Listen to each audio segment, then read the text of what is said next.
Give this a second. We'll give this a second here. Let Facebook build up an audience here, let people know what's going on.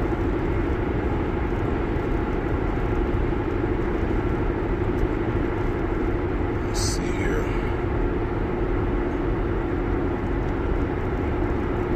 I think I saw Michael Cook, some other people starting to come on. Hello.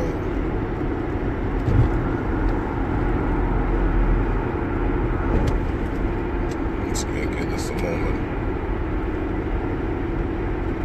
Let's talk. I think I just saw Melissa. How you doing, friend?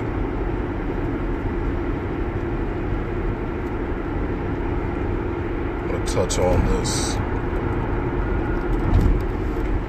Piggybacking on some things.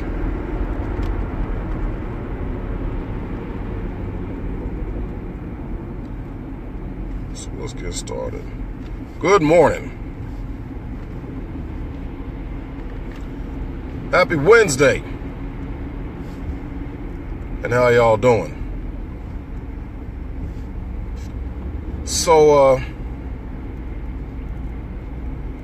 first I want to say this.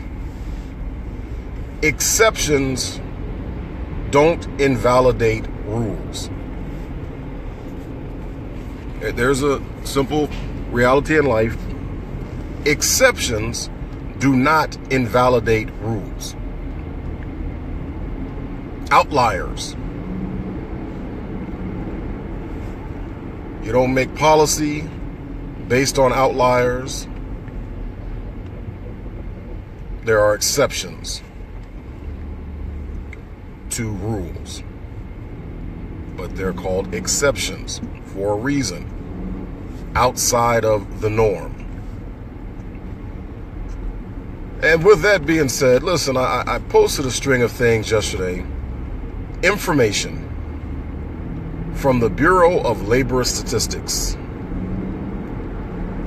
It was employment data.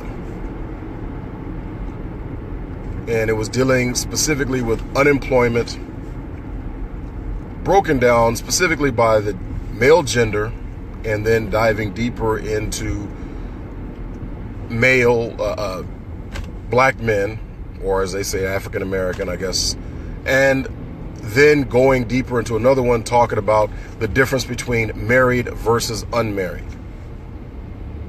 And the stats that I posted showed that the unemployment rate for married black men ages 25 and over with a spouse present, which I guess means they're not separated or whatever like that, basically living under the same roof. The unemployment rate for married black men over the age of 25 with a spouse present, I believe the number was 3.8%. Whereas the unemployment rate for unmarried black men over the age of 25 was something like 8.4, whatever the number was, right? So once again, it was more than double. And I shared this and I asked the question, why is the unemployment rate higher for unmarried black men over the age of 25? And, I didn't provide an answer there. I just kind of posted that stat and asked people the question. And here's what's always interesting. Outliers. When we're talking about an economic discussion, the people who want to introduce an outlier, like this moron that I used to go to high school with, actually I didn't even really know him in high school, but the only connection we have or had is because we are fellow alumni. And he, he's unmarried. He's like, well, me and my friends are working. Okay, that's called an outlier. This is called the law of large numbers. You have to have a large sample size. They didn't just ask like 5 people.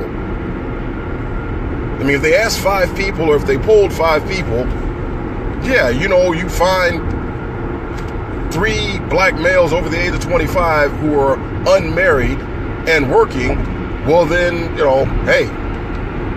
But, you know, we're not talking about asking 4 or 5 people or you and your friends. We're talking about the United States Bureau of Labor Statistics, who gets information from everywhere in the United States. They're taking in all the large numbers. This is not just you and your friends. This is everyone. Not just you in your town, not just your county, not just your state, the entire United States. And with that in mind, you realize that, see, let me back up and say this. Here's what's interesting. I always think it just trips me out how emotional people are when we have discussions like this. Because if you look at one particular segment, people will say that you're like picking on that particular segment. If you look at the big picture, people will say, well, how come you're not talking about this segment? Don't you care about this segment? You know, I mean, there's stats don't tell you everything, because sometimes the statisticians don't ask all the right questions, or they're not using their reporting correctly, or maybe they haven't actually put in the right parameters to give you the information.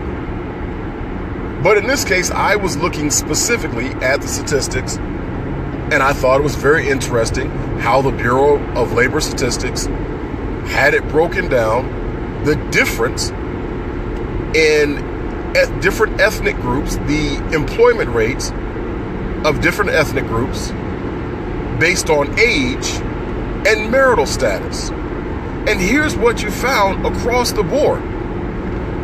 Married men overall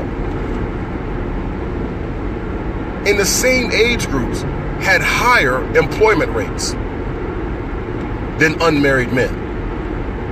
So regardless of ethnicity,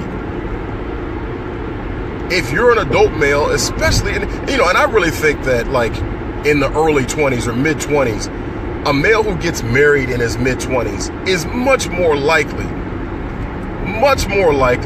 to be a responsible male than a male who is unmarried. Because, I mean, at the end of the day, listen, here's what you need to understand about this. Single men, by and large, the overwhelming majority, not talking about outliers, right? You individually don't matter in this case. Single men, by and large, are selfish. But also, single women are selfish. Young single men and young single women are selfish. They're self-absorbed. This is a simple truth. It just, I have to laugh when people try to argue. And yeah, you might have been one of the few people who were like, oh no, I've always thought only of other people. Well, good for you. That'll help you get into heaven. I mean, but this is talking about a large sample size. The entire United States. And across the board, young, unmarried people are selfish, self-absorbed. And you know how you know they are? Because ask anybody who got married, or let's put it like this, ask the majority of people who got married, because there'll be some people who will say, oh no, I didn't change at all. But you ask the majority of people who got married, ask the majority of people who got married and had kids. They will tell you how selfish they were. Because they realized that in their youth, before they got married, before they had kids, all they really thought about was themselves and their well-being and what they were going to do at any given moment and what was fun, what was pleasurable for them at that moment. You know, you look at guys nowadays, what we have today is the arrested development of a lot of young males. Black, white, green, yellow, purple, yeah, all of them. There's an arrested development of males in America today. Many of them have not entered into manhood yet. And, you know, and I've seen, like, I shared one of the videos from Dennis Prager, at Dennis Prager's Prager University, talking about marriage. And then I saw, like, the YouTube, man. I mean, it was a bunch of these little beta male morons from the, many of them from the whole, I guess, men going their own way thing. And they're talking about, oh, no, you just made marriage sound like a prison sentence. Oh, married men work more and they do this and blah, blah, blah. You know what, listen. For all those males, your life is pretty meaningless. You're pretty self-absorbed, and you don't realize it because you're hanging out with nothing but other self-absorbed males. The rest of us grown-up men, we see that you're still a little boy. It just is what it is. You're a child. You have not matured yet. Because all you think about is you and your feelings all day. All you think about is you and your pleasure all day. And that is immaturity. Society doesn't benefit from having large numbers of immature. As a matter of fact, listen, across the board, everywhere in the world, idle minds and idle hands are the devil's workshop. And no society benefits from having large numbers of unmarried, idle-minded, idle hands males. Because you're prone to get stuck on stupid. You're most likely undisciplined. Once again, this is across the board. This is with a large sample size. You might be different. See, and right now, somebody, I guarantee you, somebody right now is thinking, well, yes, but what about blah, blah, blah? What about this person? And they're very focused, da-da-da-da. Okay, that, once again, is what's known as an outlier. Okay? That is an exception. That individual, or these handful of individuals, are exceptions to the rule. You look across the board, around the world, unmarried males are less productive and actually more prone to get into trouble than married males. It just is what it is. You can fix your lips to argue about it, and all that does is prove your immaturity. You're not a mature, look, mature males, all mature males know this. Because there are males who were 24, 25 or whatever like that, and, you know, they were unmarried or whatever. And then they ended up getting married and having kids, and they look back and they speak upon how immature they were. You know how I know? I was one of them. Now, I've always had a job. Ever since like 6 months after I graduated from high school, I pretty much have worked nonstop. I've been working for 26 years now. And if you take, you know, all told, I guess, if, you know, the periodic layoffs, brief layoffs, I have worked nonstop for at least 25 years. I have been gainfully employed for at least 25 years. But I was still selfish. It just is what it is. See, and this is one of the things I always tell people is that if I can keep it real about myself, if I can keep it butt naked honest about myself, what do you think I'm going to say about you and other large groups of people? I frequently talk about me being stuck on stupid. So when I see some people, some other guys exhibiting the same behaviors or expressing the same mindset that I had when I was young and stupid, I'm going to say, hey, they're young and stupid. Because that's what grown adult men do. We point out the immaturity and the stupidity of young males. And sometimes we point out the immaturity and stupidity of older males, because ain't no fool like an old fool. The simple fact is, the undeniable fact is, when you get older, now maturity should coincide with age. But typically that's when you're following societal norms, which is you get married, you start raising a family, you take your eyes off of yourself. I'm just going to tell you, listen, idle males are dangerous. It just is what it is. And you know how it's true? Look at the unemployment rates among African-American males, like age 16 to 20, I believe the numbers. It's something like 20-something%.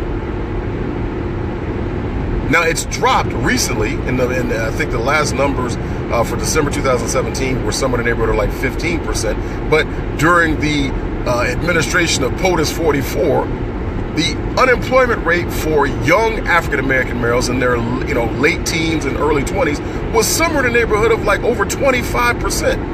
Now ask yourself this. See, get out of your feelings and ask yourself this and be butt naked honest. If you see a bunch of young African-American males, now granted, it really doesn't, you could say the same thing about young white males, the same thing about young Asian males, Hispanic males, whatever like this. But in this case, look, I'm black, I'm talking about black folks. So let's just get out of your feelings and let's address this. If you see a group of young black males standing around idly in the middle of the day, sitting on a corner or what have you, do you feel like going around and being in their presence? Do you think that's a safe place to be? See, honest people will say, hell no.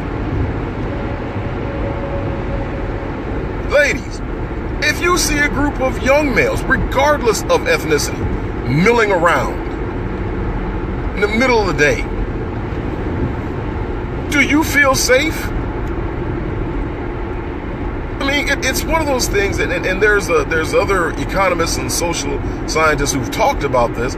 It's not just affecting black people. It's affecting white people also, because poor whites are in the same condition. Arrested development. But in this case, I am specifically talking about poor blacks or talking about young black males. But the numbers are the same, or the percentages, relatively speaking, are the same. It doesn't benefit anyone. No society. You'll see poverty. Listen, when you see unemployed young males, you're typically going to see high crime. I mean, it just is what it is. Because males need discipline. We need something to do. If we don't have something constructive to do, we become destructive. We either become self-destructive or we become destructive to other people. This is just the reality. Anybody who says otherwise is a liar. Liar, liar, pants on fire. And you're a moron. Everybody knows. And it blows my mind when people try to argue otherwise. People in general, but males in particular, testosterone needs guidance, needs direction, needs to be applied to something. But you can choose to get married. Now, you have to have a certain mindset, to get married, but you can choose to get married, and married males are much more productive. And, I see people saying stupid stuff like, oh, well, married men, they're not happy, whatever like that. See, that assumes that being single is happy. Most of the people I know who are single, they might say they're content, but they're not necessarily happy. And this is one of those funny things about human nature is, the grass is always greener on the other side. But the simple fact of the matter is, from a wealth standpoint, married males are wealthier than single males. Married males are more driven to develop wealth, to create higher incomes, to develop wealth, because, and they actually get a higher sense of self-worth from being productive, from taking care of their families, from being a provider. What do a lot of single males get a sense of self-worth from? How many chicks they can get in bed and how many different levels they can achieve in Xbox, PlayStation. Once again, by and large, don't get in your feelings, be like, that's not true, I'm not like that. Once again, we're talking about by and large. You're an outlier if that doesn't apply to you.